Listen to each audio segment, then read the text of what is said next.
नमस्कार, मैं हूं अमित कुमार पालित। सुबह के 10 बज गए हैं और वक्त हो गया दमदार 10 का। आज हम सबसे पहले बात करेंगे नेपाल में आई महातबाही की। नेपाल में सेना और प्रशासन का अब तक का सबसे बड़ा रेस्क्यू ऑपरेशन शुरू हो चुका है। सेना और नेपाल पुलिस के जवान मलबे में दबे लोगों को निकालने में जुटे हैं। जेसीबी के जरिए मलबे को हटाया जा रहा है। जो लोग घायल हैं उनका अस्पतालों में इलाज किया जा रहा है। नेपाल में जान गंवाने वालों का आंकड़ा भी बढ़ता जा रहा है। अब तक 469 लोगों की मौत हो चुकी है। 1500 से ज्यादा लोग लापता हैं। इनमें 290 भारतीय नागरिक शामिल हैं, जिनमें से अब तक कई लोगों से संपर्क तक नहीं हो सका है। पुलिस के मुताबिक बाढ़ प्रभावित इलाकों में से अब तक 466 घायलों को सुरक्षित निकाला गया है। रेस्क्यू ऑपरेशन युद्ध स्तर पर चलाया जा रहा है। त्रिशूली हाइड्रो पावर प्लांट की सुरंग के अंदर फंसे लोगों को नेपाल के सेना के जवानों ने रेस्क्यू कर लिया है और पूरे इलाके में राहत और बचाव का काम किया जा रहा है। हजारों की तादाद में इस वक्त रेस्क्यू वर्कर्स लगाए गए हैं, जिनमें नेपाल पुलिस यानी नेपाल प्रहरी है, इसके अलावा नेपाल की सेना है और साथ ही अलग अलग कुछ फोर्सेस को सशस्त्र बल की सेनाओं को भी इसमें लगाया गया है। नेपाल में तबाही के बाद लोगों की चीखें अभी तक कम नहीं हुई हैं। इस बीच नेपाल पर नया खतरा मंडराने लगा है। नेपाल और तिब्बत पर खतरा अभी टला नहीं है। नेपाल की नेशनल डिजास्टर मैनेजमेंट अथॉरिटी ने एक नया अलर्ट जारी किया है। NDRRMA ने कहा है कि रसुआगढ़ी बॉर्डर से करीब 18 किलोमीटर दूर ऊपर लॉन्डे रिवर का रास्ता बंद हो गया। लॉन्डे कोला, जिस नदी में ये आर्टिफिशियल लेक तैयार हुआ है, तिब्बत के लॉन्डे नदी की एक बैरियर झील यहां पर बनी हुई है। झील करीब 0.11 वर्ग किलोमीटर में फैली है और इसमें करीब 200 करोड़ लीटर पानी जमा हो चुका है और अगले 3 दिनों में 300 करोड़ लीटर और पानी इसमें आ जाएगा। झील का बांध टूटा तो नेपाल के भोटेकोशी और त्रिशूल नदी में एक बार फिर से सैलाब देखने को मिलेगा और यही वजह है कि अभी जो खतरा है वो बढ़ चुका है। तो 72 घंटे का एक अल्टीमेटम दिया गया है। इस वक्त हमारे साथ हमारे खास मेहमान मौजूद हैं। वरिष्ठ पत्रकार अजीत द्विवेदी जी हमारे साथ हैं, राहुल महाजन जी हमारे साथ हैं। आप दोनों का बहुत बहुत स्वागत है। सबसे पहले तो मैं इस खतरे की बात से शुरू करता हूं। नेपाल में जो एक खतरा अब हुआ है और एक नई खतरे की घंटी बज गई है, क्या कुछ हो सकता है कि इससे कैसे बचे? क्योंकि पहले में तो कोई अलर्ट आया नहीं था, अब तो कम से कम अलर्ट दिया गया है। देखिए, ये अगर जो खतरा चीन ने ही बताया, इसका अलर्ट पहले चीन ने अलर्ट नहीं दिया था, उसको पहले पता चल गया था। और ये बात वहां के एक पूर्व मंत्री ने भी कही है कि 45 मिनट से 1 घंटे पहले अगर वो अलर्ट देता तो तबाही नहीं होती, इतनी लोग इतने नहीं मरते, जान माल का इतना नुकसान नहीं होता। रोका तो तब भी नहीं जा सकता था, क्योंकि अगर उतना पानी जमा हो गया और वो टूट करके नीचे आएगा तो आप उसको रोक नहीं सकते हैं। तबाही कम कर सकते हैं, जान माल का नुकसान कम कर सकते हैं, तो वो चीन ने नहीं किया था। इस बार चीन ने अलर्ट कर दिया है कि ये जो लहंदे नदी जिसकी बात हो रही है ऊपर, वहां एक और ग्लेशियर टूटा है और उससे 20 लाख क्यूसेक पानी वहां जमा हो गया है, जो 30 लाख हो जाएगा और तब वो टूट सकता है। टूट के वो आएगा इसी भोटेकोशी में ही, जो लहंदे उसी की ट्रिब्यूटरी है, उसी में आएगा, उसी में तो जानमाल का नुकसान कम होगा, क्योंकि ऑलरेडी नुकसान हो चुका उसी रास्ते में वो जो मकान टूटे हैं, पुल बह गए हैं और पावर प्लांट टूट गए हैं, लोग मलबे में दब करके मरे हैं, लापता हैं, तो उसी रास्ते पर फिर आएगा। तो अब ये तो नहीं कह सकते हैं कि जान माल का बहुत ज्यादा नुकसान होगा, लेकिन ये जो खतरा हुआ है ये आगे के लिए बहुत बड़ी चुनौती है। ये एक ऐसा नहीं है कि वन ऑफ हुआ कि एक बार एक ग्लेशियर टूटा और एक झील बन गया जो टूट करके आ जाएगा। ऐसे सैकड़ों की संख्या में वहां झील बन चुके हैं, ग्लेशियर पिघलते हैं और झील बन गए हैं और उनमें से एक टूटा इस रास्ते पर, कहीं दूसरी जगह टूटा, अगर तीसरी जगह टूटा तब फिर बहुत जान माल का। आपने बात सही बताई, क्योंकि पिछले साल यानी कि 2025 में अगस्त के महीने में ही ठीक इसी जगह पे ही एक इसी तरह से लैंडस्लाइड हुआ। उसके बाद वहां पर लेक बना, उसके बाद बाढ़ आई थी। लेकिन उसमें ये जो पूरे इलाके हैं, ये जो पूरा का पूरा इलाका है जहां पर ये सारी रसुआगढ़ी का इलाका है, नुआकोट का इलाका है, ये सारे बच गए थे, सिर्फ पानी आया था। लेकिन राहुल जी, क्योंकि जिस तरह से अब नया जो खतरे की घंटी बज गई है, 72 घंटे का मतलब अल्टीमेटम दिया गया है, अब भारत को भी इसके लिए अलर्ट रहना पड़ेगा, क्योंकि पहला जो फ्लड आया था उसमें तो हमारे तरफ ज्यादा पानी आया नहीं है।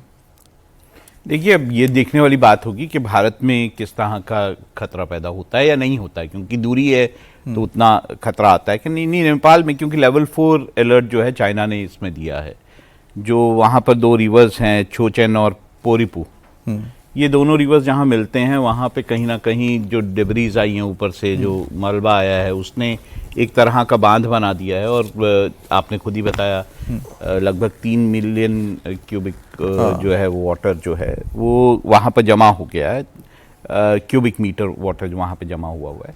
तो अगर वो बांध टूटता है, क्योंकि वो डबरीज का बांध है, ऐसा कोई परमानेंट बांध नहीं है, अगर वो टूटता है तो और तबाही जो है वो नेपाल में होगी।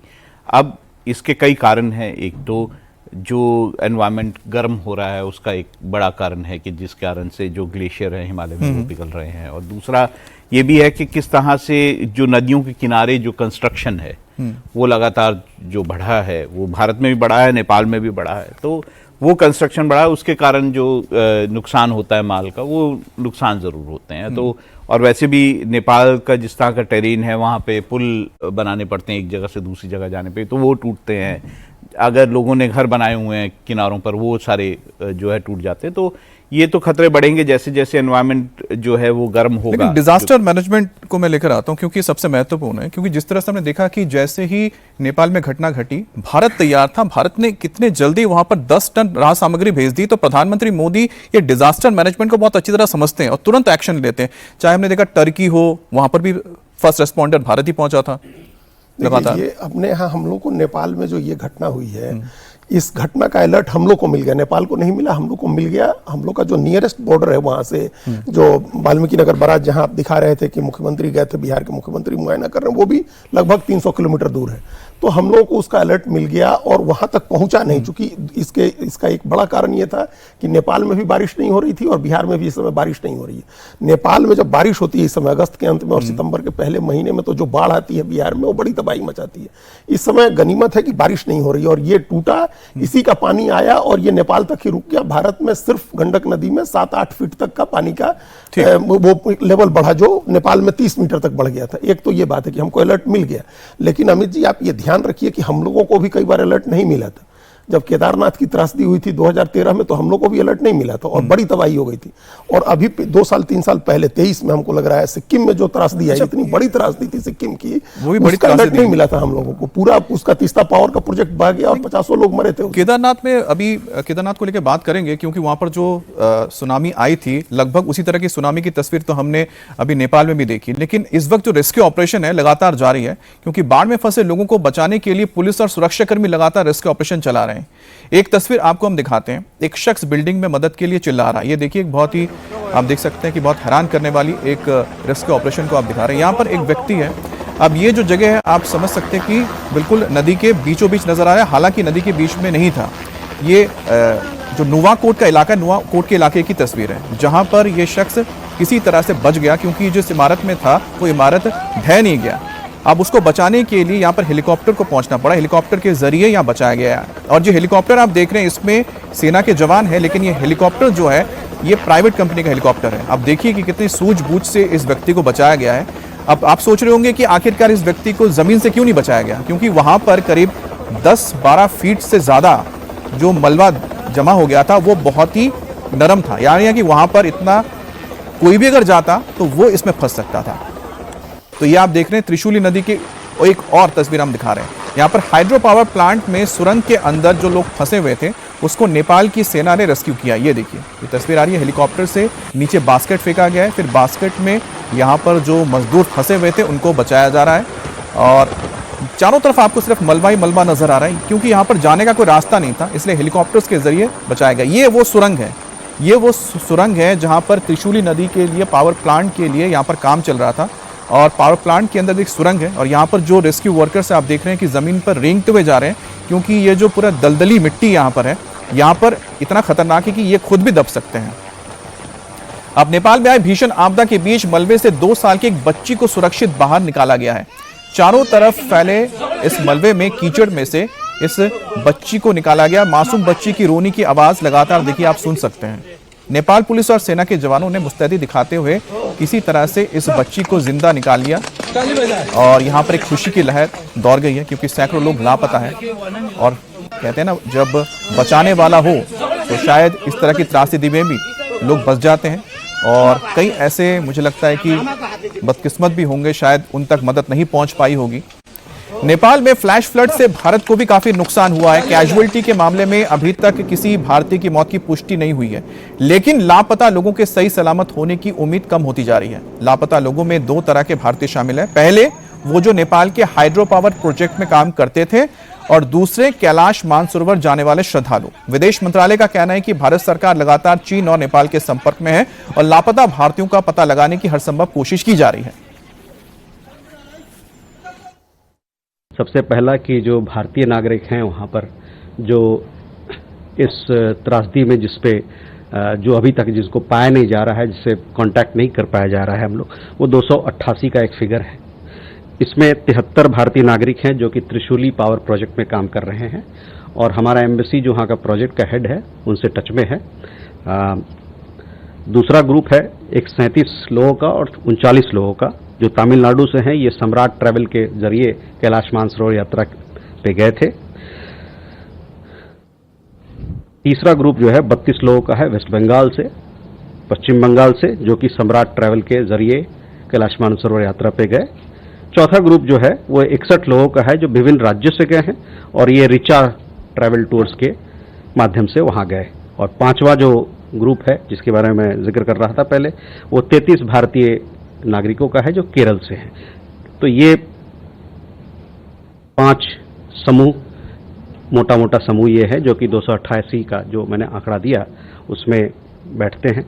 इसके अलावा चीनी, चूंकि कैलाश मानसरोवर यात्रा के लिए चीन में जाना पड़ता है, तो वहाँ भी कई एक लोग हैं जो वहाँ पर अभी चूंकि इतना बड़ा त्रासदी हुआ है, डिजास्टर हुआ है, तो लोग वहाँ पर फंसे हुए हैं। करीबन 200 का आंकड़ा है। हमारी एम्बेसी वहाँ के सरकार से, स्थानीय इकाइयों से बातचीत कर रही है कि किस प्रकार से उसको वहाँ से निकाला जाए। राहुल जी, जो आंकड़ा दिया गया है इसमें अब लगभग 290 यानी 288 बता रहे हैं जो यहाँ पर इस वक्त भारतीय लापता बताए जा रहे हैं। क्या नेपाल के पास ये सक्षमता है कि वो इतने बड़े रेस्क्यू ऑपरेशन को अंजाम दे सकती है, या फिर उसको मदद चाहिए ताकि जो भारतीय भी वहां पर अभी तक लापता है, भारत सरकार क्या कर सकती है मदद के लिए? देखिए, नेपाल को जो ज़रूरत होगी वो इक्विपमेंट की ज़रूरत होगी। इस वक्त मैन पावर की भी ज़रूरत हो सकती है। नेपाल छोटा स्टेट है और मुश्किल स्टेट है, हिली पूरा एरिया, हिमालय का एरिया है, तो वहाँ पर उतनी ट्रेन रेस्क्यू ऑपरेशंस की नहीं है। वैसे तो अगर आप नेपाल की सेना की बात करें तो भारतीय सेना ने उसे ट्रेन किया है, तो एक तरह से जो रेस्क्यू की ट्रेनिंग होती है भारतीय सेना की तरफ से वो ज़रूर उसकी सेना को भी है। लेकिन वहाँ पर हेलीकॉप्टर्स के ज़रिए अगर रेस्क्यू करना हो तो लिमिटेड हेलीकॉप्टर्स वहाँ पर है, या फिर अगर सर्वे करने के लिए जहाज़ों की ज़रूरत हो तो उसमें भी उसको नेपाल को बहुत ज़्यादा भारत से, और हो सकता है चीन भी इसमें मदद करे, तो भारत की तरफ से भी इसमें बहुत ज़्यादा उसको उम्मीद रहेगी कि भारत जो है वो इस तरह से मदद करे। दूसरी तरफ जहाँ तक कैलाश मानसरोवर की बात है, तो जो कैलाश मानसरोवर में जो एक पॉइंट है, इमिग्रेशन पॉइंट है चाइना की तरफ, वो बिल्डिंग जो है उसको ये माना जा रहा है कि वो बिल्डिंग जो है वो पूरी तरह से ध्वस्त हुई है, और जिसमें उस वक्त कुछ लोग जो थे कैलाश मानसरोवर के यात्रा के वो लोग थे। तो ये माना जा रहा है इसमें जो जान और माल का नुकसान हुआ है वो वहां पर बहुत ज्यादा हुआ। अच्छा, कई सारे आंकड़े जो आ रहे हैं आपको बता दें, जो अलग अलग राज्यों से लोग लापता है उनसे भी संपर्क करने की लगातार कोशिश कर रही है जो राज्य सरकार है विदेश मंत्रालय के जरिए। अब कैलाश मानसरोवर जाने वाले लापता श्रद्धालुओं में से एक कोलकाता की रहने वाली सुष्मिता भट्टाचार्य है। 65 साल की सुष्मिता कई साल से कैलाश मानसरोवर जाने का प्लान कर रही थी। जिस टूर ऑपरेटर के जरिए वो यात्रा पर गई उसके पास सिर्फ एक ही सीट खाली थी। सुष्मिता भट्टाचार्य चली तो गई, लेकिन कल से उनके बारे में कोई खबर नहीं मिल पाई है। जो एजेंसी है उनके साथ बात हुआ है और उन्होंने ये बताया कि कल को उन लोगों ने जो होटल में था वहाँ से 6:30 बजे चेकआउट किए और तिब्बत बॉर्डर के लिए स्टार्ट किया था। That was the last information I got from the agency. अकेले गई क्योंकि मम्मी बहुत घूमने की शौकीन है, घूमती रहती थी स्पेशली आफ्टर रिटायरमेंट। तो और मानसरोवर जाने का उनका बहुत दिनों से प्लान था, मौका नहीं मिल रही थी, तो जब मिला तो वो चली गई। और घर में सभी का ऐसा कुछ प्लान नहीं था मानसरोवर जाने के लिए, और जो ऑपरेटर के साथ वो जा रही थी वहाँ पर सिर्फ एक ही वैकेंसी थी, तो शी यूटिलाइज्ड इट। पहले जो बुकिंग की थी तब मुझे नहीं बताई, तब पापा और मेरी वाइफ को बताई थी, क्योंकि वो लोग शायद उतना माना नहीं करते जो मैं करता, क्योंकि मुझे पता है कि क्या क्या इश्यूज हो सकता है उधर। वो लोग भी मना कर सकती थी, बट मेरे तरह जैसे वोकल नहीं थे शायद, तो मुझे बाद में बताया पोस्ट बुकिंग। क्या वजह थी आप नहीं चाहते थे कि वो जाए? मतलब मानसरोवर का टेरेन बहुत डिफिकल्ट है और 5,000 5,500 फीट की ऊंचाई है, तो उसमें ब्रीदिंग प्रॉब्लम भी हो सकती है। और mummy she is retired now, तो physical fitness capacity I was little doubtful कि वो कर पाएगी कि नहीं कर पाएगी, तो इसी वजह से आई वाज लिटिल डाउटफुल। और भोपाल के एक परिवार के 29 सदस्य नेपाल घूमने गए। जिस वक्त फ्लैश फ्लड ने नेपाल में तबाही मचाई, उस समय परिवार के सदस्य फोन पर बात ही कर रहे थे। बात करते करते उनसे संपर्क टूट गया और अब तक कोई पता नहीं चल पाया इनके बारे में।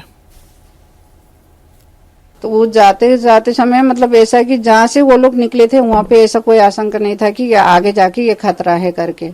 और जाते समय आधे रास्ते में जाने के बाद उन लोग को कि मतलब ऐसा पता चला कि उधर से कोई बाढ़ आ रही है, जान के खतरा है करके कैसे आया। खाना खाने के लिए जहाँ रुके थे उसके बाद उनको ये पता चला कि उधर से बाढ़ आ रही है, यहाँ सबको खतरा है कि अपने अपने जान बचाव करके पूरा खाने के थाली छोड़ के मतलब जो भी झोला जमटा बस पूरा छोड़ के वो लोग पहाड़ चढ़े। पहाड़ चढ़ने के बाद तो किसी के घर के छत में जाके वो लोग रुके कि हम शायद यहाँ सुरक्षित रहेंगे, बच जाएंगे करके। छत में जाने के बाद फिर किसी फोन करके कांटेक्ट करा कि मतलब हमारी बस तो चली गई है, अब हम लोग छत में आके रुके हैं, अब हमारा भी जान खतरा है, अब हम लोग नहीं बच पाएंगे, हमारे बच्चे को देखभाल कर लेना करके फिर उन लोग ने खुद ने फोन लगा लिया था। तो बस इतनी बात हुई, बात करते करते फोन रख भी नहीं पाए थे। फिर जब से मतलब कोई कांटेक्ट ही नहीं कट हो पाया था, नहीं हो पाया था। बस इतने मुंह से निकला उनको आधा घर डूब चुका है, अब हम लोग नहीं बच पाएंगे, हमारे बच्चे को देख लेना करके। 29 लोगों में से कोई बस तक की इतनी बड़ी बस है, बस का भी कोई आता पता नहीं है, और 29 लोगों में से एक भी किसी का कोई पता नहीं है, बॉडी तक नहीं मिली अभी तक। अब चीन कह रहा है कि ग्लेशियर भूकंप की वजह से टूटा, लेकिन अमेरिकन जियोलॉजिकल सर्वे ने कहा है कि नेपाल में अचानक आई बाढ़ की वजह भूकंप नहीं है बल्कि ग्लेशियर का ढहना था। यूएस जियोलॉजिकल सर्वे ने अपनी रिपोर्ट में कहा है कि पहले ग्लेशियर टूटा है। यह ग्लेशियर 5,200 मीटर की हाइट से 1,200 मीटर नीचे गिरा है, यानी करीब करीब 17,000 फीट की ऊंचाई से नीचे गिरा है, जिसके वजह से यह बम जैसा धमाका हुआ और उसकी वजह से शॉक वेव्स निकली, यानी कंपन हुआ और भूकंप आया। हकीकत यह है कि भूकंप की वजह से ग्लेशियर नहीं टूटा है, बल्कि ग्लेशियर टूट के गिरने से ही 4.4 तीव्रता का भूकंप महसूस हुआ है। कनाडा की यूनिवर्सिटी ऑफ कैलगरी में भी जियोलॉजी के एसोसिएट प्रोफेसर डैनियल शुगर ने भी ग्लेशियर टूटने को भूकंप की वजह नहीं बताया है। अमेरिकी राष्ट्रपति डोनाल्ड ट्रंप ने नेपाल में बाढ़ से हुए नुकसान के बारे में जानकारी ली है। ट्रंप ने नेपाल को हर संभव मदद देने का भरोसा भी दिया है। It's terrible. No, and we've called Nepal. We've offered any help that they need. You know, we have a very good relationship with Nepal, and that was a brutal. That wasn't just that was mud and water as a mixture. Nobody's ever seen anything quite like that. We're very powerful, strong. You know, strong, well-built buildings were wiped out like they were toothpicks. That's a terrible thing. No, we are sending aid. And we've spoken to the leadership, and we let them know anything they want, we'll have. And there were 50, maybe 60 Americans over there. We haven't gotten the full list yet, but hopefully they're okay. But that looks like something that people will not be. Somebody will be lost, unfortunately. Ajit जी, क्योंकि लगातार जब ये तस्वीरें सामने निकल कर आई तो लोग यही जानना चाह रहे थे कि क्या वजह इसकी रही। तो बहुत सारी वजह पहली आई कि भूकंप की वजह से, लेकिन जो जियोलॉजिकल सर्वे अमेरिका ने कहा है कि जो ग्लेशियर लेक आउटबर्स्ट फ्लड आया है, इसकी वजह भूकंप नहीं बल्कि पहले ग्लेशियर का टूटना। अब ग्लेशियर के टूटने के दो ही वजह हो सकते हैं, या तो है मौसम इतनी ज्यादा गर्मी हो रही है कि वहां पर मिट्टी लूज हुई गिरा है, या दूसरा इसमें हो सकता है जो कि प्राकृतिक नहीं अप्राकृतिक हो। क्योंकि पिछले साल इसी इलाके में, तिब्बत के इलाके में, ये GLOF जो हम बोलते हैं ग्लेशियर लेक आउटबर्स्ट फ्लड, इसके लिए यहां पर ड्रिल करवाई गई थी। तो चीन को तो ये पता है कि यहां पर ये हो सकता है, और जिस तरह से यहां पर लगातार टनल्स बनाए जा रहे हैं, डैम्स बनाए जा रहे हैं, क्या ये भी अप्राकृतिक वजह हो सकती है, जिसकी ओर इंगित करता है ये जियोलॉजिकल सर्वे ऑफ अमेरिका का ये जो रिपोर्ट आई है? देखिए, इसमें ये सारे कारण हैं, आपने जितने कारण बताए ये सारे कारण हैं। एक तो ग्लेशियर पिघलने का कारण ग्लोबल वार्मिंग है। और ग्लोबल वार्मिंग किसी एक देश की वजह से नहीं हो रहा है, ये पूरी दुनिया का कंसर्न है। हमारा जो समुद्र है वो इस धरती, इस पृथ्वी की पारिस्थितिकी को, इकोलॉजी को कंट्रोल करने वाला नर्व सेंटर है। समुद्र अगर गर्म हो रहा है तो वो बड़ा कारण है ग्लोबल वार्मिंग के कारण समुद्र गर्म होना, एल नीनो, सब उसी का इफेक्ट है। तो ये जो ग्लेशियर पिघल रहे हैं ये ग्लोबल वार्मिंग की वजह से। एक वजह हो गई, एक वजह, जब ग्लेशियर पिघलते हैं तो पिघल के वो कहीं ना कहीं जमा होगा ना पानी को, तो वो पानी जमा होता है, ऐसे अस्थायी झीलें बनती हैं। और ऐसी हजारों की संख्या में जो तिब्बत भारत का बॉर्डर, तिब्बत नेपाल बॉर्डर, इस पर हजारों की संख्या में ऐसी झीलें बन गई हैं, जिनमें से 159 या 160 या इससे थोड़ा ज्यादा भारत ने आइडेंटिफाई किया है कि भारत के लिए बहुत खतरनाक है, ऐसी झीलें जो बन गई हैं ग्लेशियर पिघलने से। तो ये एक जो झील बनती है वो अस्थायी झील बनती है। नुकसान कैसे बढ़ता है, जो नेपाल वहां कंस्ट्रक्शन के काम कर रहा है, जो वहां वो मिलिटराइज विलेज बना रहा है, जो रिसोर्ट बना रहा है, चीन जो कर रहा है, मिलिटराइज विलेज बना रहा है, रिसोर्ट बना रहा है, इंफ्रास्ट्रक्चर बना रहा है, सड़कें बना रहा है, अपनी मिलिट्री को पहुंचाने के लिए रेल लाइन और एयर ट्रैफिक की व्यवस्था जो कर, वो जो कंस्ट्रक्शन कर रहा है, उस कंस्ट्रक्शन का खतरा ये होता है कि उससे ये मलबा जो है वो बहुत खतरनाक हो जाता है। सिर्फ पानी नहीं रह जाता है, उस मलबे के साथ ये, उस पानी के साथ ये सारा मलबा आता है नीचे, जो ज्यादा तबाही मचाता है। तीसरा कारण उसमें यह है जो पेड़ कट रहे हैं। देखिए, जब जंगल इंटैक्ट होता है ना, पेड़ नहीं कटता है तो मिट्टी बहुत मजबूत होती है, उसके साथ भी मलबा नहीं आता है। पेड़ कटने का कारण ये उसी कंस्ट्रक्शन से जुड़ा हुआ है। पेड़ कटने के कारण वहां मिट्टी बुरबुरी हो जाती है, जो मलबे के साथ बड़ी, जो पानी के साथ बड़ी मात्रा में मिट्टी और मलबा आता है। तो ये 2-3 कारण हैं। एक तो पहला कारण ग्लोबल वार्मिंग से ग्लेशियर पिघलना और सर, क्योंकि मैं इसमें सर, दूसरा ये जो एक्टिविटीज है कंस्ट्रक्शन की है, आपने एक्टिविटी जो बोली, तो इसमें सर मैं भारत का एक कंसर्न जोड़ देता हूं, क्योंकि जो भारत के जो लोग हैं उनको जानना जरूरी है। क्योंकि जिस तरह से 3 गॉर्जेस डैम बना, उसके बाद अब जो जिसको हम ब्रह्मपुत्र कहते हैं, अब उस नदी के ऊपर जो एक तैयार किया जा रहा है यार्डलोंग सांगबो नदी के ऊपर, ठीक अरुणाचल प्रदेश के ऊपर न्यांजी क्षेत्र में जो मेडोंग सुपर डैम बनाया जा रहा है, उसको लेकर बात यही हो रही है कि वहां पर जिस तरह से कंस्ट्रक्शन हो रहा है, आने वाले वक्त में इसी तरह का खतरा पूरे नॉर्थ ईस्ट के लिए पैदा हो जाएगा वहां पर। राहुल जी, अब भारत इसमें क्या करे? हम आपको अपने आप को कैसे यहां पर बचा सकते हैं? क्योंकि आपके सीमा पार में ना ये सारी चीजें हो रही है, कंस्ट्रक्शन हो रहा है, आप उसको रोक नहीं सकते हैं। देखिए, हिमालय जिस तरह का वहाँ पे इकोलॉजी है या फिर जिस तरह का एरिया है, जिन लोगों ने देखा है वो ज़्यादा बेहतर। देखिए, एक तो इस साइट्स पे बहुत ज़्यादा वेजिटेशन होता नहीं है, पत्थर होते हैं, मिट्टी होती है, ये सब होता है, बहुत ज़्यादा वेजिटेशन कोई नहीं होता इस एरियाज में। तो जब वहाँ पे झीलें जो हैं वो टूटती हैं तो वो सारा मलबा, बड़े बड़े पत्थर और कंस्ट्रक्शन कैसे रोके? मैं आपको बताता हूं अब क्या दिक्कत होती है। ये रोकना पॉसिबल नहीं है, आप चीन को ये तो कैसे कह सकते हैं कि वो ना करे। लेकिन हाँ, जो बड़े डैम्स बनते हैं वहां पर, उसमें डैम्स बनाने के लिए जो आप सड़कें बनाते हैं या फिर जिस तरह से कंस्ट्रक्शन कर रहे होते हैं, उसमें बहुत ज़्यादा इस्तेमाल जो है डायनामाइट का होता है कि डायनामाइट के जरिए ब्लास्ट करते हैं और जो है वो पहाड़ को तोड़ते हैं। उसके कारण कहीं ना कहीं पहाड़ जो हैं वो ढीले हो जाते हैं, उनके जो एरियाज है वो ढीले हो जाते हैं, उससे बहुत ज़्यादा नुकसान होता है। दूसरा, डैम जब बन जाते हैं तो बहुत सारा पानी उसमें रुका होता है। अगर ऊपर या तो ग्लेशियर पिघला या बहुत सारा पानी आया या बारिश हुई तो डैम को जब खोला जाता है तो वैसे तो देशों में, चीन और भारत में भी ये है कि वो आपस में वार्निंग देते हैं, लेकिन तो उससे तबाही ज्यादा होती है। मतलब यही हो सकता है कि आपसी जो आपके मतभेद भुलाकर आप अपने पड़ोसी देशों के साथ ये जरूर शेयर करें कि यहां पर ये हालात बन रहे हैं, आप सतर्क भी जाता है। हाँ, तो सतर्क नहीं है कि नहीं किया जाता। थोड़ा और जानकारी हम ले लेते हैं, क्योंकि इस वक्त इंडिया टीवी के जो संवाददाता है मनीष प्रसाद इस वक्त नेपाल में ग्राउंड जीरो पर मौजूद है। हमारे साथ मनीष जुड़ गए हैं। मनीष, सबसे पहले इस वक्त आप कहां पर मौजूद हैं और मौजूदा क्या हालात हैं, क्या अपडेट है?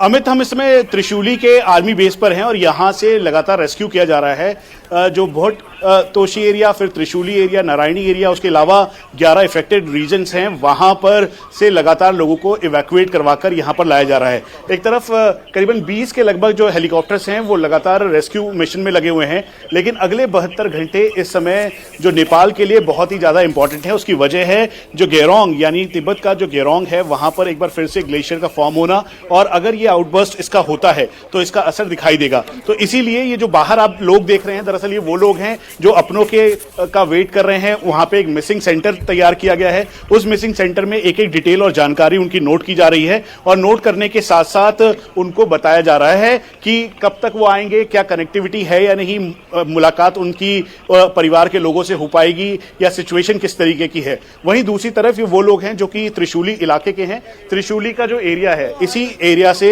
इनको लेकर आया गया है और लेकर आ जाने के बाद यहाँ पर अब सुरक्षित ठिकानों तक इनको पहुंचाया जाएगा। तो लगातार यहाँ पे जो करीबन 13,000 की संख्या में नेपाली आर्मी जो है और आर्म फोर्सेस नेपाल के, वो सभी एक यहाँ पे लोगों को सुरक्षित जगहों तक ले जाने के लिए यहाँ पर इंतजार कर रहे हैं। और ये महिलाएं, बुजुर्ग, सभी लोग, ये वो लोग हैं जो उनको यहाँ से ले जाया जा रहा है सुरक्षित जगहों तक। ये स्कूल के छोटे छोटे बच्चे हैं जो स्कूल में पढ़ते थे, जो कि त्रिशूली एरिया के आसपास का एरिया जो कि टापू बन गया था, उस एरिया के ये बच्चे हैं और इनको यहाँ से ले जाया जा रहा है। हिंदी आता है थोड़ा बहुत बेटा? क्या नाम है आपका? आप तो कहाँ पे मनीष, थे? हम क्या तक हालत? लगातार ये अपडेट पहुंचा रहे हैं, लेकिन साथ ही आपको बता दें कि इंडिया टीवी पर अब लगातार जो अपडेट्स आ रहे हैं नेपाल से वो आपको मिलता रहेगा, क्योंकि हमारे संवाददाता इस वक्त ग्राउंड जीरो पर है। लेकिन जो तस्वीरें आप देख रहे थे, आप सोचिए कि गिरोंग जिसका जिक्र कर रहे थे मनीष, उस बॉर्डर पोस्ट से जहां पर सबसे पहले ये लहर टकराई थी, वहां से लेकर नुआकोट या जो त्रिशूली बाजार है, उसका जो डिस्टेंस है वो करीब करीब 100 किलोमीटर का है। आप सोचिए पूरे 100 किलोमीटर के रास्ते में जहां जहां से ये लहर गुजरी है, ये फ्लड गुजरा है, उसने सब कुछ तबाह कर दिया है। तो कितनी बड़ी त्रासदी हुई है। आज रक्षाबंधन है, भाई बहन का त्योहार है। पूरा देश धूमधाम से इस त्योहार को मना भी रहा है। रक्षाबंधन के मौके पर प्रधानमंत्री मोदी ने देशवासियों को बधाई दी है। उन्होंने लिखा है कि स्नेह और अपनत्व और आपसी विश्वास की डोर सदैव अटूट बनी रहे। इस मौके पर यूपी के मुख्यमंत्री योगी आदित्यनाथ ने भी प्रदेशवासियों को बधाई दी है। उन्होंने लिखा कि स्नेह, विश्वास, संस्कार और आत्मीयता के पावन पर्व रक्षाबंधन में भाई बहन के अटूट प्रेम के प्रतीक इस पवित्र पर्व पर हम सभी अपनी सनातन संस्कृति, विरासत और पारिवारिक मूल्यों को सुदृढ़ करने हेतु संकल्पित हों। मुख्यमंत्री योगी आदित्यनाथ ने रक्षाबंधन के मौके पर महिलाओं को फ्री बस सर्विस का भी तोहफा दे दिया है। साथ ही बहन बेटियों को सुरक्षा की गारंटी भी दी है। 2017 के पहले एक दौर था, उस समय ये हर बेटी, हर बहन और हर माता की जवान पर एक नारा गूंजता था कि देख सपाई बिटिया घबराई। यानी जिन गुंडों को देख करके बिटिया घबरा जाती थी, यह नारा उस दौर के, उस गवर्नेंस के मॉडल का नाम है जिसमें बेटी की सुरक्षा पे संकट था, जहां पे उनका कोई सम्मान नहीं रह गया था। और स्वावलंबन की बात ही कहां, जब सुरक्षा नहीं, सम्मान नहीं, तो स्वावलंबन कहां से? लेकिन धर्म चक्र बदलता है। अगर उस समय उपद्रव था तो मोदी जी के नेतृत्व में जब डबल इंजन की सरकार यूपी में आई तो उपद्रव को उत्सव में बदल दिया गया है।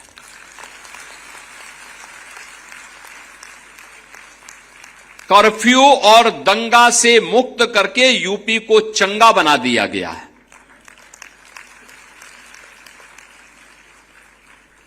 अब हर योजना का केंद्र बिंदु बेटी है, आधी आबादी है। बेटी की सुरक्षा में घर के अंदर हो या घर के बाहर कहीं किसी ने सेंध लगाई तो मान करके चलो कि सेंध लगाने वाले के लिए जेल या जहन्नुम में से कोई एक जगह तय हो जाएगी।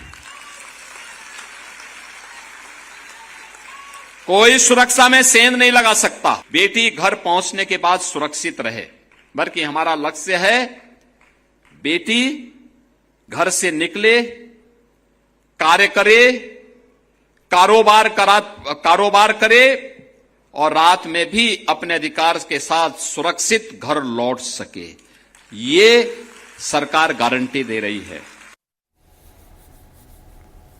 समाजवादी पार्टी के अध्यक्ष अखिलेश यादव ने रक्षाबंधन के मौके पर पार्टी की महिला कार्यकर्ताओं से राखी बंधवाई। इस मौके पर रक्षा सूद बांधने वाली महिलाओं को शगुन के तौर पर लिफाफा भी दिया।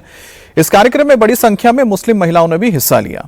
इसे लेकर अब यूपी में सियासत भी हो रही है। बीजेपी ने इस पर सवाल उठाया है, इसे वोट बैंक की राजनीति करार दिया है, साथ ही वोट खरीदने का प्रयास भी बताया है और बीजेपी की ओर से निशाना साधा गया है। अजीत जी, मैं उसी बात से शुरू करता हूं जो अभी योगी आदित्यनाथ जी कही, देख सपाई बिटिया घबराई। ये नारा क्यों लगा? अगर नारा लगा था तो क्या वजह थी जिसका इस्तेमाल इस वक्त योगी कर रहे हैं? नहीं, ये उस समय का नारा नहीं है, तो अभी बाद का नारा ही है। ऐसा नहीं कि 2017 में इस नारे पर चुनाव लड़ा गया था। ये तो बाद में, अब चूंकि महिला वोट को लेकर के एक पॉलिटिक्स बहुत पूरे देश में हो रही है, आपको पता है, और एक कॉन्स्टिट्यूएंसी के तौर पर महिलाएं इमर्ज कर गई हैं और स्वतंत्र होकर के वोट डाल रही हैं।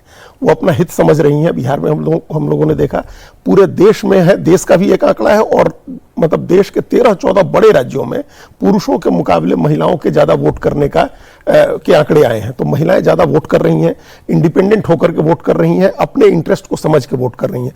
और उनका इंटरेस्ट कहाँ है कि उनको, जो अभी कहा योगी आदित्यनाथ जी ने, कि सुरक्षा मिले और स्वावलंबन हो, मतलब उनको काम रोजगार मिले और वो काम रोजगार के जाते समय सुरक्षित हो। तो ये दोनों चीजें अगर कोई भी सरकार सुनिश्चित कर रही है, बिहार में नीतीश कुमार ने सुनिश्चित किया, और इसका उनको कितना बड़ा लाभ हुआ, ये हम लोग आज तक देख रहे हैं। पिछले 21 साल से चुनाव जीत रही है पार्टी उनकी और गठबंधन। तो ये फोकस है। अभी हमने इस पर देखा, अभी कहा आपने कि उन्होंने महिलाओं के लिए फ्री बस कर दिया। 60 साल से ऊपर की महिलाएं, लगभग हमको लगता है 1 करोड़ से ज्यादा ही महिलाएं होंगी जिनको इसका लाभ मिलेगा। तो वो महिलाएं काम पर अगर जा रही हैं, सुरक्षित जाएं और वो मुफ्त में बस में जाएं, एक सुविधा ये हो रही है। और अखिलेश यादव ने कहा है, अभी अनाउंस किया है कि जब उनकी सरकार बनेगी तो 40,000 रुपया महिलाओं को देंगे साल में। और उसके पहले योगी आदित्यनाथ ने अनाउंस किया कि हम अभी 20,000 रुपए डालेंगे महिलाओं के खाते में, और उसके बाद सरकार बनेगी तो 10-10 हजार रुपया डाल के 50,000 पूरा करेंगे उनके खाते में। तो ये दोनों तरफ से समान रूप से प्रयास हो रहे हैं। महिला, लेकिन सुरक्षा, मुझे लगता है कि आकर्षित करने के लिए उत्तर प्रदेश में महिलाओं के लिए सुरक्षा कितनी महत्वपूर्ण है और लॉ एंड ऑर्डर कितना महत्वपूर्ण है, वो आप आंकड़ा लगा सकते हैं। 2017 में जब बीजेपी की सरकार आई, उसके बाद योगी आदित्यनाथ मुख्यमंत्री बने, और 2022 में जब इलेक्शन हुआ तो बीजेपी को महिलाओं के 48% के करीब वोट मिला, राहुल जी, और समाजवादी पार्टी को 14%, बीएसपी को 14%, कांग्रेस को 3 मिला। लेकिन 2024 में बीजेपी को 43% मिलता है, लेकिन कांग्रेस और सपा का जो गठबंधन है उन्हें करीब 45% वोट मिलता है। देखिए, एक बात बिल्कुल साफ है, जब विधानसभा चुनाव हो रहे थे, 2022 में विधानसभा चुनाव जो हुए, तब जो है एक मुद्दा जो बहुत ज़्यादा, 2 खास तौर से मुद्दे जो हैं बहुत ज़्यादा चर्चा में रहे थे। एक तो महिला जो वोटर्स हैं उन्होंने सुरक्षा की बात की थी कि किस तरह से एनवायरनमेंट पूरे प्रदेश में सुरक्षा का वो बदला है, बेहतर हुआ है।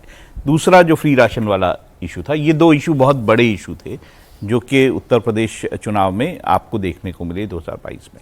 बाद में देखिए, हर पार्टी ये कोशिश करती है कि वो अपने महिला वोटरों को रिझाए और उसके हिसाब से स्कीम्स लेके आए, और कोशिश करते हैं सारी पार्टियां। तो विपक्षी दलों जैसे समाजवादी पार्टी है, उनको भी ये लगा कि महिला वोटरों को जो है आपको रिझाना चाहिए, उनके पास जाना चाहिए, उनसे संवाद बढ़ाना चाहिए। तो नेचुरली कहीं ना कहीं शिफ्ट थोड़ा बहुत होता है, लेकिन अभी भी मैं मानता हूं कि महिला वोटर, बहुत सारी महिला वोटर्स जो हैं वो बीजेपी को बेहतर पार्टी स्वीकार करती हैं। ठीक। अब रक्षाबंधन पर राहुल गांधी के हिंदू होने पर सवाल उठ रहा है। शंकराचार्य स्वामी अभिमुक्तेश्वरानंद ने सवाल उठाया। अभिमुक्तेश्वरानंद ने राहुल गांधी से पूछा है कि अगर हिंदू हैं तो फिर रक्षाबंधन क्यों नहीं मनाते? प्रियंका गांधी से रक्षा सूत्र क्यों नहीं बंधवाते हैं? अगर राहुल गांधी हिंदू हैं तो फिर वो प्रियंका गांधी से रक्षा सूत्र बनाकर दिखाएं, यानी राखी बांध कर दिखाएं। अगर वो हिंदू नहीं है तो फिर उन्हें सनातन धर्म पर बोलने का अधिकार ही नहीं है, वो मनुस्मृति पर सवाल नहीं उठा सकते। दरअसल पुणे में छात्रों की गूंज कार्यक्रम में राहुल गांधी ने मनुस्मृति पर सवाल उठाया था, जिसे लेकर ही राहुल गांधी से हिंदू होने पर प्रमाण मांगा गया है। जो हमारे धर्म का ही नहीं है वो हमारे धर्म की बात क्या जाने? बोलो। जो राहुल गांधी कितने दिन से मांग कर रहे हैं, भाजपाई बार बार मांग करते हैं, रक्षाबंधन का त्योहार आता है, कभी तो अपनी बहन से कलाई में राखी बंधवाते, उसकी रक्षा का वचन देके दिखाई दो। आज तक दिखाई दिया? ये क्या चाहने की क्या रक्षा होती है? स्वतंत्र कर दो, स्वतंत्र कर दो। कैसे स्वतंत्र कर दें? अभी अभी बच्चा पैदा हुई, कोई पिता कैसे उसको स्वतंत्र कर सकता? अब रक्षाबंधन के मौके पर देश के कृषि मंत्री और मध्य प्रदेश के पूर्व मुख्यमंत्री शिवराज सिंह चौहान ने भी अपनी बहनों को बधाई दी है। इस मौके पर उन्होंने कहा कि आज कहते हुए मन आनंद और प्रसन्नता से भर जाता है कि हमारी 3 करोड़ से ज्यादा ऐसी बहनें जो पहले घर के चौके चूल्हे तक सीमित रहती थी, लखपति बन गई हैं। रक्षाबंधन के दिन हमारा संकल्प है बहनों का आर्थिक सशक्तिकरण, सामाजिक सशक्तिकरण, शैक्षणिक सशक्तिकरण, राजनीतिक सशक्तिकरण। उन्होंने संकल्प लिया है कि महिलाओं को गरीबी से बाहर निकालेंगे। मैं हृदय से कह रहा हूं, अंतरात्मा से कह रहा हूं, संकल्प मन में यही है कि भाई के नाते, मंत्री के नाते, मंत्री बाद में, पहले भाई, और बेटियों का तो मैं मामा हूं, मामा से प्यारा कोई नहीं होता, आपको पता है। तो हमारा संकल्प यही है कि हर बहन की गरीबी दूर हो, आर्थिक रूप से सशक्त हो, राजनीतिक रूप से भी आगे बढ़े। देखो, खुले आसमान में ऊंची उड़ान भरे मेरी बहनें, और एक सुखी जीवन जिए और अपने देश को समृद्ध बनाए। भारत को बनाना है विकसित भारत, तो केवल भाई नहीं बनाएंगे, विकसित भारत बनाने में बहनों का रोल भी बहुत बड़ा रहने वाला है। अजीत जी, जितने हमने अभी बयान सुना है या बताएं, उसमें साफ जाहिर है कि आधी आबादी यानी कि महिलाओं के प्रति सारी जो पार्टियां हैं अब वो ज्यादा आकर्षित हो रही हैं। प्रधानमंत्री मोदी तो लगातार उन्होंने उनके कई सारे ऐसे कदम ही हैं जिसको हम मान सकते हैं। आप तो देखिए ना, फोर्सेज में जिस तरह से महिलाओं को अब पदोन्नति मिल रही है और जिस पोजीशन पर पहुंच रहे हैं हम लोग सोच भी नहीं सकते थे। फाइटर पायलट से लेकर हर चीज बन रही है। लेकिन राहुल गांधी को लेकर जो शंकराचार्य ने बात कही है वो भी अपने आप में बहुत महत्वपूर्ण है कि राहुल गांधी अगर वो मानते कि सनातनी है तो राखी क्यों नहीं बांधते। दूसरी बात है कि वो अपने जो पुणे में जो कार्यक्रम हुआ मनुस्मृति के जरिए, वो कौन से वोटर को लुभाने की कोशिश कर रहे हैं। हिंदू वोटर तो लगता नहीं है कि वो लुभाने की कोशिश कर रहे हैं। अगर कर रहे हैं तो किस तरह के वोटर्स को साध रहे हैं वो। देखिए, एक तो जो राहुल गांधी ने पुणे में मनुस्मृति को कहा वो बहुत ही बेकार और फालतू का बयान था। उनको इस मामले में नहीं जाना चाहिए। उन्होंने न मनुस्मृति पढ़ी है, न उसकी व्याख्या पढ़ी है, न उनको कुछ पता है, उसका कोई कॉन्टेक्स्ट उनको नहीं पता है। वो एकदम बिना मतलब की बात थी और उसका जितना बड़ा नुकसान उनको हुआ है हाल के दिनों में किसी दूसरी बात का नहीं हुआ है। उनको पता नहीं, यही बात जानकारी नहीं है कि वो कोई हमारा धर्म ग्रंथ नहीं है, हम अपने पूजा की जगह पर रख के रामचरितमानस की तरह उसकी पूजा नहीं करते हैं और उससे कोई गाइड नहीं होता है। उसमें बहुत सारी अच्छी चीजें हैं, बहुत सारी चीजें ठीक नहीं है जो समय के साथ ऑब्सोलेट हो गई, बाहर निकल गई, सब प्रैक्टिस में नहीं है। भारत के लोग जो है संविधान और कानून के हिसाब से चलते हैं, मनुस्मृति से कोई नहीं चलता है। उसमें बहुत सारी बातें अच्छी हैं जो कानून संहिता बनाई गई थी उस समय की, इसलिए उनको उस पर नहीं बोलना चाहिए। तो हर कोई बनाता है ना, बात बताता है, उस पर हमारे वो मनुस्मृति वाली बात आपने पुणे वाली कही, राहुल गांधी का कॉन्टेक्स्ट से बाहर था, बिना मतलब का था। लेकिन जो शंकराचार्य जी ने कही, हमारे हिंदू धर्म परंपरा के श्रेष्ठ संतों में से 4 शंकर